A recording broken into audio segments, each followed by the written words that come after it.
Sup you beautiful people. Hope you've had a fantastic day. Welcome back to another new episode of What If Deku joined the League of Villains. If you guys enjoy this what if, comment down below and let me know. And go ahead and check out other what ifs in the channel after watching this video. Before we get into it though, don't forget to subscribe and leave a like, and also share this video with your friends. So let's start this video. The following day, in aftermath of All Might's victory, society was in a state of chaos. News reports covering the previous night's events were in the papers and being discussed on talk shows. It was the only thing on anyone's mind. Who could blame them really? Tenyu's group. Tenya and his friends walked silently through the streets. Since they were headed to the police, Pop thought it would be a good time to leave their group. Guys, I'm glad that went well and all, but I'd rather not get arrested, so I'll be going now, Pop announced. Also, I don't think you'll want to get in any more trouble than you are. So, if the police ask, we just ran into each other. Tenya nodded and bowed to her. Those that met her at the start did the same. Thank you for your assistance, Pop Step. We really couldn't have succeeded without you, Tenya said. I agree, said Yorosa. If you hadn't come, if you hadn't been there to intervene, then we wouldn't have escaped. Todoroki and Kirishima said nothing but had the same opinion. Bakugo and Mina just stood there wondering who this woman was. I'm happy things worked out, but from now on you might want to avoid this sort of thing, Pop told them. Otherwise, you'll just end up getting into major trouble.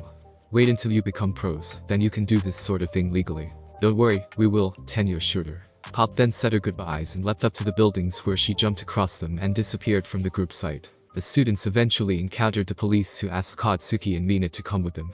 The pair both did as requested but were unusually silent. Though who could blame them after what they just went through? The remaining students headed to the train station, where they parted ways. They each returned home to get some much needed and well-deserved sleep. Mina and Katsuki were questioned by the police for over an hour. Questions about why they had been taken and the villains they encountered were asked, all of which they answered honestly. Mina provided them with a full explanation about her encounter with Deku and what he did for her. She told the police what Deku did for the League, since she didn't see anything particularly dangerous about it. Katsuki, who'd been listening, remained silent. He never thought much of Deku's quirk analysis obsession, but the League of Villains certainly did. That must have meant there was more to it than he thought. Sir, please tell me, is Deku alright? Mina asked nervously. She had been watching him during All Might's fight and worried when he was left unconscious afterwards. He's fine. He's currently unconscious, but he's fine, the detective replied.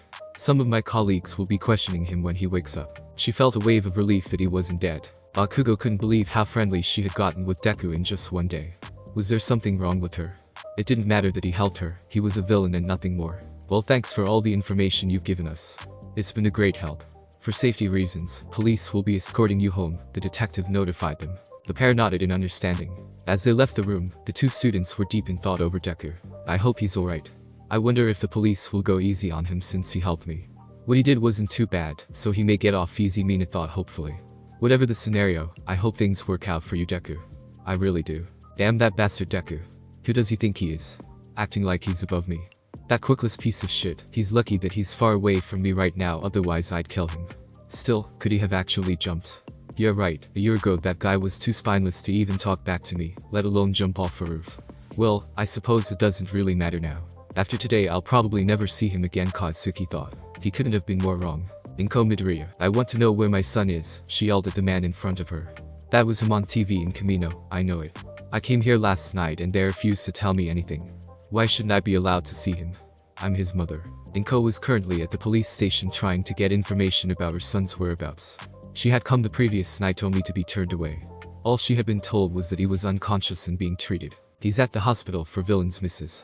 Midoriya, came a voice from her right. She turned to see a detective she had met several times over the year when she came to visit. One who had heard about her son's case but wasn't working on it due to preoccupation with a variety of other cases. Detective Yugami, Izuku murmured. What do you mean? Surely you must understand. Your son is a villain, or at least associated with them. We heard it from one of the two villains captured at the camp.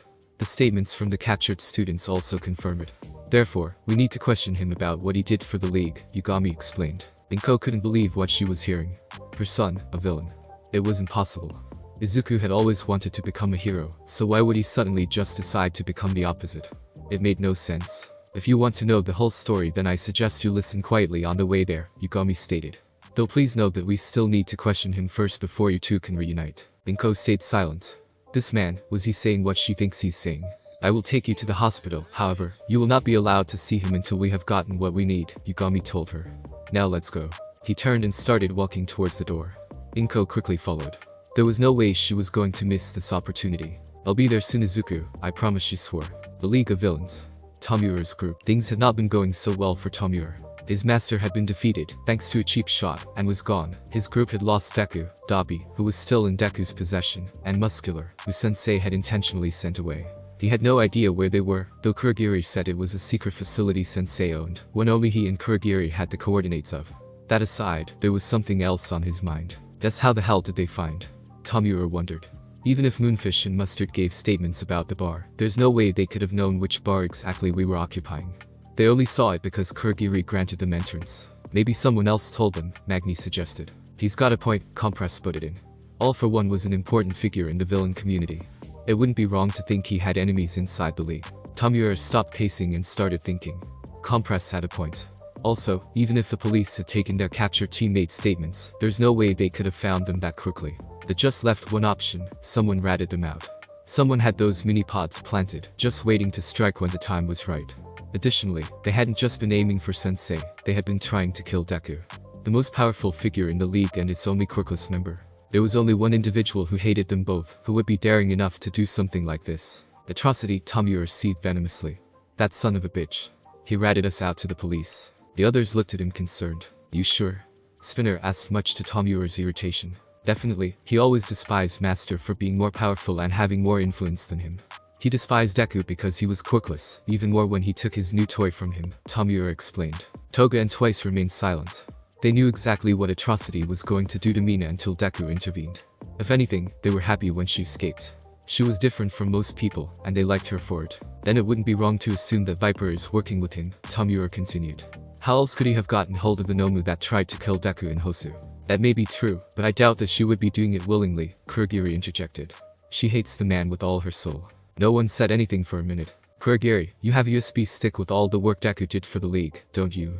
Tomoura asked. The Black Mist villain nodded in confirmation. He gave it to me in case of an emergency. Good. By now the police will have already raided his apartment and found his notebooks, though I can't say the same for his lab, Tomoura replied. We need to make do with what we have. Though he didn't like it, they were on their own now. They would need to do whatever they could to survive. Atrocity was excited. So far everything was going according to plan. Step 1 was defeating All for One, and also killing Deku, which failed, incapacitate him in a way he wouldn't be able to fight back. Step 2 involved breaking into Tartarus, special prison for criminals whom the death penalty isn't enough, where All for One would most likely be sent given his past deeds. Fortunately for him, Atrocity already had his route in there. It was there he would commence Step 3, which was what he was looking forward to most. He also had a side job or two to do, one of which he was about to do now. Queen Bee, I have a mission for you, Atrocity announced to Kuin, who was sitting on a couch. The girl looked up at him surprised. He then placed a large case in front of her, and opened it to reveal a series of blue liquids. Before he could speak again, she seemed to know exactly what he wanted her to do. Let me guess. You want me to go to the villain hospital where Deku is, inject a bunch of beat-up villains with what I'm guessing is a new version of Trigger, so they can go on a full rampage, which in reality is a distraction, so you can kill Deku with something better, she exclaimed. How the fuck did you know? Atrocity responded, stunned. Your quirk lets you control bees, not look into the future. Because I know you. You've never been the type to just do things quietly. Well, sometimes you do, but most of the time you like to cause a bit of destruction and chaos, because it's more fun, Kuin explained.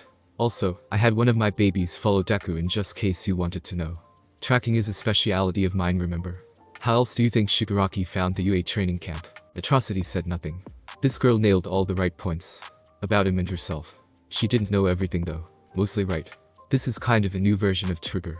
You remember the enhancement drug some of our members have been using, he said. The one used for Nomu, the one that provides a boost in quirk usage and physical stats. Kuin asked. Yeah, I know it. Haven't tried it myself, but I know it. What's that go to do with try? She froze suddenly. Wait, you don't mean? Yes. It's exactly what you're thinking. Trigger and Achilles are powerful enough on their own, but join them together and what do you get? A recipe for disaster, Atrocity boasted. Kuin frowned at the name he used for the enhancement drug. Achilles? As in the Greek hero? She asked, intrigued by the name. Achilles was a hero who possessed immense strength and invulnerability, but had that nasty little weakness in his heel. It perfectly describes the drug, don't you think? The user is provided with great strength and boost in all areas. However, its weakness is that it won't last as long as before, and the after effects will be even worse than before, Atrocity explained. As to why I chose to name it, well, enhancement drug just sounds stupid in my opinion. It also makes me feel like it belongs to me even more. Kun didn't argue, not that she had any reason to, or even care for that matter. Fine. Call it what you want, but let's get one thing straight. If Deku doesn't die this time, don't go blaming me. I'm just providing a distraction, that's all, she stated. Sure thing. Oh, and don't worry about my method to kill Deku, another one of my henchmen will be taking care of that, he replied. With that, Kun got up, took the case and left. Atrocity followed shortly after. He was all too eager to finish what he started. Soon, very soon, the league would be all his. All for One and Deku would be dead, and Tomoura's group would soon follow. It was all too perfect. All Might was currently in Yue's medical room recovering from his battle with All for One. In the room right next to his were Namasa and his old mentor Gran Torino. They had just been discussing the possibility of Shigaraki being Shimura's grandson. They knew Nana gave her son up after her husband's death, but told them to never get in contact with her family, even if something happened to her. All Might wanted to find him, but Gran Torino said he would handle it, since Toshinori no longer saw him as a villain. Regardless of the man's lineage, at the end of the day he was a criminal. Then came the topic of Izuku. Say what you want about Shigaraki, but I definitely need to do something about young Midoriya, All Might said. Speaking of which, how is he? Currently he's being treated at the villain hospital where he's unconscious.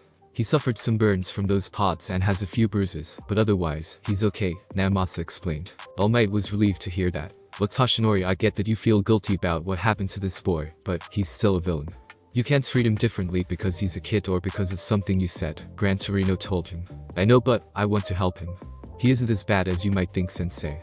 During his time as a villain, there have been moments when he did help others, most notably the students, All Might replied, much to Gran Torino's surprise. He saved Uraraka when she was about to be raped, he put Iida back the right path when he was seeking revenge against the hero killer, and I don't know how or why, but he saved Ashido from something when she was held captive. Gran Torino was stunned at what he was hearing. This kid, he wasn't so much a villain, but certainly wasn't a hero. If you are wondering about what happened to Ashido, I can tell you. We finished interviewing her in Bakugo an hour ago. She had quite a bit to say, Namasa said. And so, he explained everything Mina went through during her time with the League. All Might became furious when he heard why Mina was kidnapped. He too had heard of Atrocity, and knew exactly what kind of person he was, and what did to people. Knowing he was planning to do that to Mina made his blood boil. He was surprised at All for One's intervention. If he let Izuku have Mina, then he really must have held him in high regard. When it came to the part about what Izuku did for the League, All Might was quite surprised. He didn't know how, but this was what made the League so powerful. Alright, he said his piece, now you say yours. What did All for One tell you about Deku? Gran Torino asked. Since you were so desperate to find this kid, you must have asked him. All Might silently scowled. His former mentor knew him all too well. This is what All for One told me when I asked him about why Izuku was in the League, he started. All Might explained his entire conversation with All for One regarding Izuku. Damn, Gran Torino muttered. Discrimination has gotten worse since my day. Can't really blame the kid for wanting to get away from it all. But I still don't understand how a few small notes were so valuable to Japan's greatest villain. I can explain, Namasa intervened. We found where he was living and raided it. What we found were a bunch of notebooks with details on the quirks of many pros and students from the sports festival. We've examined them thoroughly, and I must say, Izuku's quirk analysis abilities aren't something to be looked down on. They contained information about weaknesses, strengths and ways to improve quirk usage. We couldn't find anything about science experiments in the room, so I'm unable to tell you anything about them. All Might didn't respond. When he thought about it, he could see how those sorts of things would enable the League to become stronger. As for the science experiments, he had a feeling they were much worse. What he's done for the League aside, there's something else we need to discuss. Those mini-pods that attacked him. They weren't ours, and they certainly weren't All for One's, Namasa stated. The two heroes knew what was coming next. Someone was trying to kill Midoriya. You're not wrong, but who? It had to be someone within the League who knew where that warehouse was, Gran Torino said. Also, why? From the sound of things, he hasn't done anything major to make any enemies. We don't know, Namasa replied. However, this isn't the first time something like this has happened. The winged Nomu that appeared in Hosu, Iida clearly stated Midoriya was its target. Do you think the one who sent the pods was also behind that Nomu? All Might asked. It's possible. Not everyone in the League may have liked Midoriya. However, given that All for One favored Izuku, if he were harmed, it would be met with serious consequences. Therefore, if he died because Inomu went out of control, it would just look like an accident to most, Namasa deduced. I may be reading into it a little too much though. All Might said nothing. As crazy as it sounded, it did certainly explain a lot. I gotta go now and check on Midoriya. See if he's awake for questioning. My partner Yagami won't be happy if I'm late. Goodbye, Namasa said as he got up to leave the room. All Might and Gran Torino were on their own then. As soon as they were, Torino wasted no time in berating him for his reckless behavior. Izuku Midoriya, dream flashback. Izuku and Razor. Izuku was lying on the mat sweating profusely while Razor stood over him. "Not bad, you little shit, you nearly had me that time," Razor complimented. "But you need to be faster than that, otherwise you'll end up dead." Izuku didn't answer back. He was too busy panting and trying to get his breath back. Despite his state, Razor couldn't help but admire his progress. Izuku was advancing so quickly that it surprised her. "Alright, that's enough for today. Go home and rest. You're improving, I'll give you that much, but you've still got a long way to go," Razor said as she walked towards the exit. "Who knows, maybe you'll achieve a state of awakening one day. Though it will be a long time before that can happen." Izuku never got the chance to ask her what she meant by that. At the villain hospital, Izuku slowly opened his eyes. He stared at the ceiling for a minute before turning his head to examine the area around him. Currently, he was lying on a bed in what looked to be some sort of hospital surrounded by some sheets. He tried to sit up. He discovered that he was handcuffed on both sides. What surprised him was he was still wearing his clothes from before, well, the lower half anyway.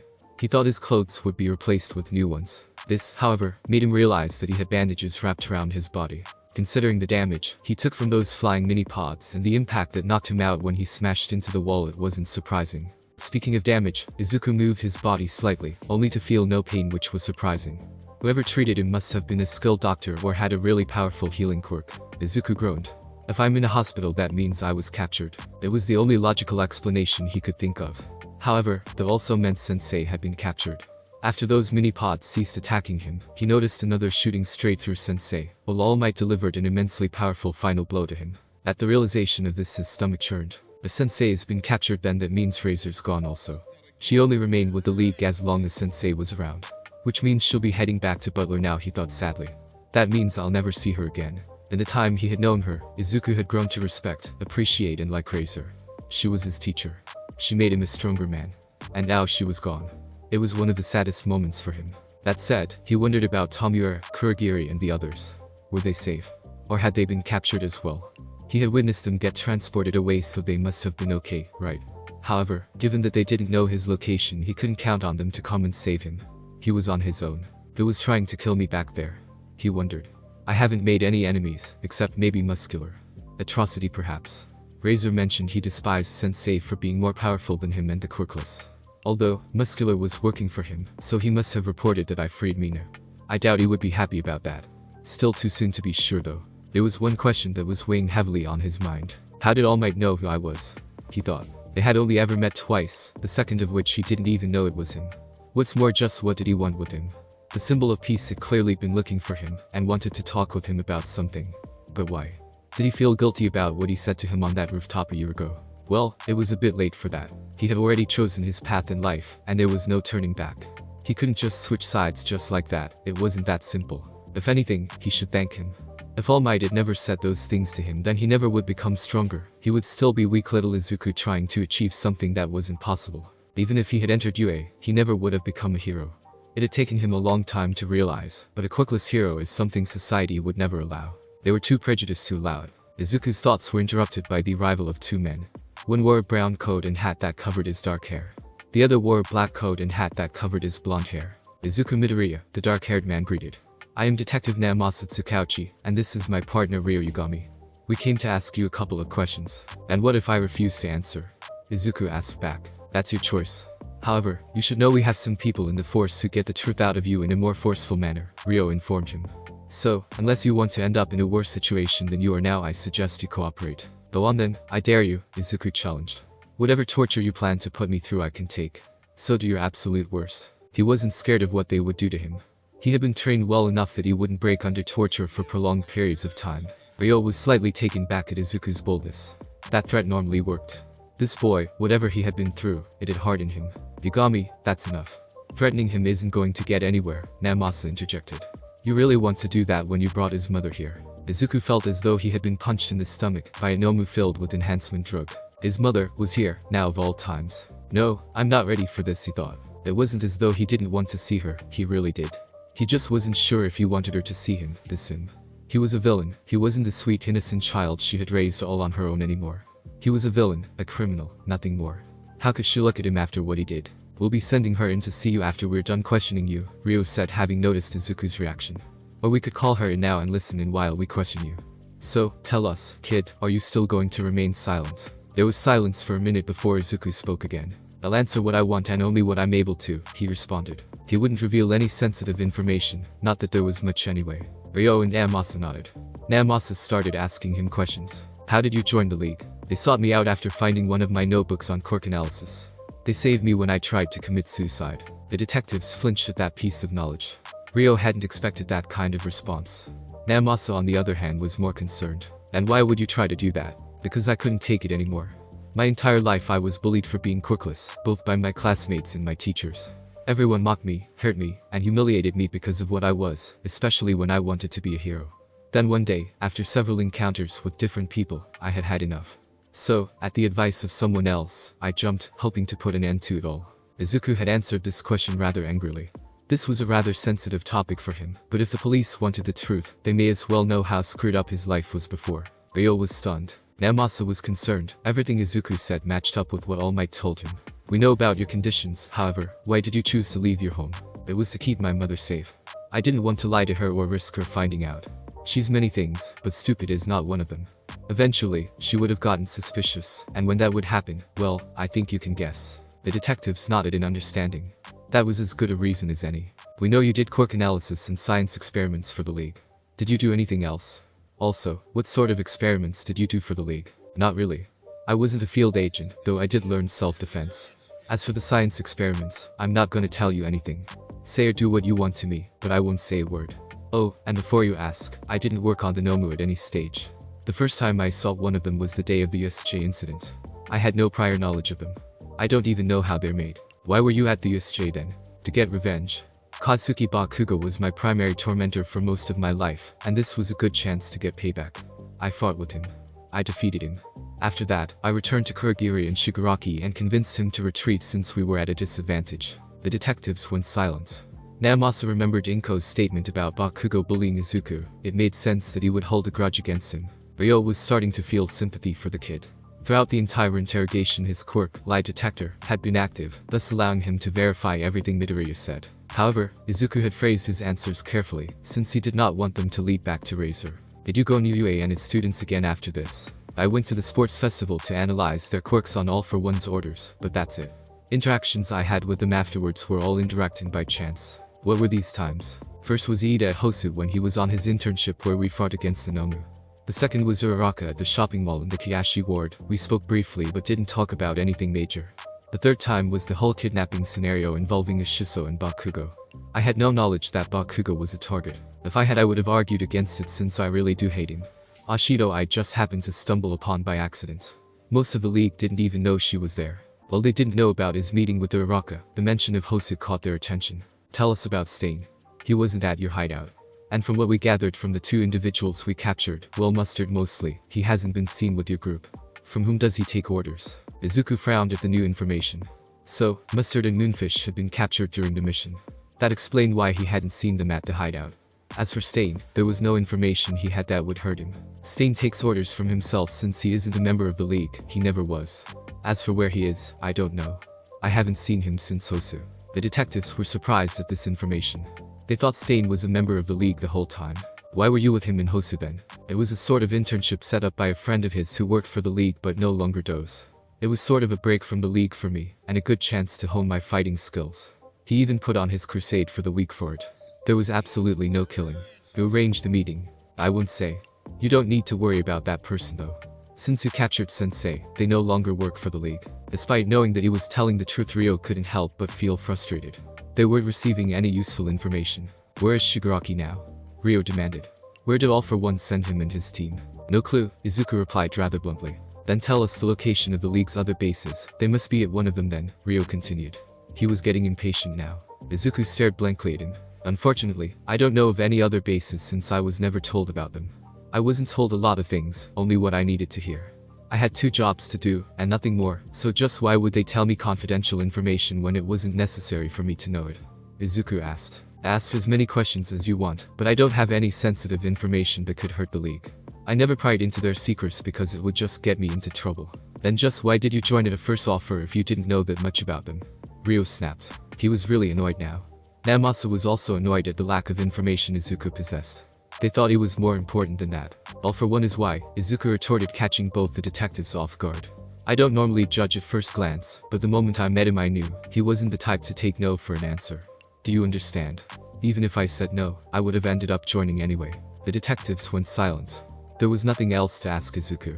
They stood up and prepared to leave. Thank you for that, Midoriya. It was very helpful, Namasa said. I doubt it, Izuku scoffed. Once the detectives were outside and had put a bit of distance between them and the room, they began to talk. Were you using your quirk in there? Namasa asked his partner. The entire time, Ryo responded in an annoyed tone. Everything that kid said in there was the truth.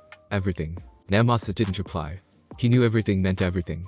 What's more, it only contributed to all for one's statement about Izuku's past. So, what now? Ryo asked. We can't just let him go home with his mother, and we don't know if the League will either try to kill him or get him back. And even if he hardly did anything, he's still a criminal. I don't know, Namasa replied. Despite everything, he has suffered a lot himself, most of which was unjust. I know. Believe me, I know, Ryo said sullenly. He thought back to Laura Shisa and her brother. I've met people like him before. Neither of them said anything for a moment. There's one thing we need to do. And you brought it here, Namasa said. I know, Ryo replied. I know. A few minutes later, Izuku was looking outside the window from a distance. The wind was blowing the blinds back slightly, and the sun was shining. It was a beautiful day outside. He was so immersed in what he saw he didn't notice someone coming into the room. Izuku, a familiar female voice called. Izuku froze. He felt as though his heart had stopped. The biggest reason he left was now here speaking to him. He was too shocked to respond. Izuku, the voice, his mother's voice, called again. He turned slowly to gaze at her. Though he had watched her from a distance, seeing her up close was a completely different thing. She had lost weight, a lot of weight. She looked completely like she did 10 years. Her face was a mixture of things. She was smiling happily, but at the same time sadly. There were tears streaming down her face. Izuku, she said again, this time marching towards him before breaking into a run. She embraced him and began crying loudly into his shoulder. Oh Izuku, Inko sobbed loudly. Oh, Izuku, my baby. It's you, it's really you. You don't know how much I've missed you. He liked the embrace more than he admitted. That was the worst part. He was happy with her there. He wanted her there, near him. He needed her there. He had wanted this for so long, his heart longed for it, and now, here it was. His mother, the one person in this world he loved more than anything. Before he even realized it, Izuku had started crying also. Hi mom, he said softly. I've missed you too. Not too far from the villain hospital. Kun was near the hospital now. In an alleyway, she took open the case and had her bees take some of the Achilles drug. Alright my babies, go wreak havoc, she ordered. The bees spread out with the drug and advanced towards the hospital. Well, this should be interesting, Kun mused. Meanwhile, Atrocity's henchman activated the device. Upon activation it didn't move immediately, it would wait until the chaos started before acting. At that moment, nobody knew nor could have guessed. A fierce battle was about to take place at the villain hospital. Thanks for listening. I do hope you enjoyed. If you want the next part of this video, like, subscribe and comment down below, and turn on the bell notification. And also check out other videos that I have created and enjoy. See you in the next video. Peace.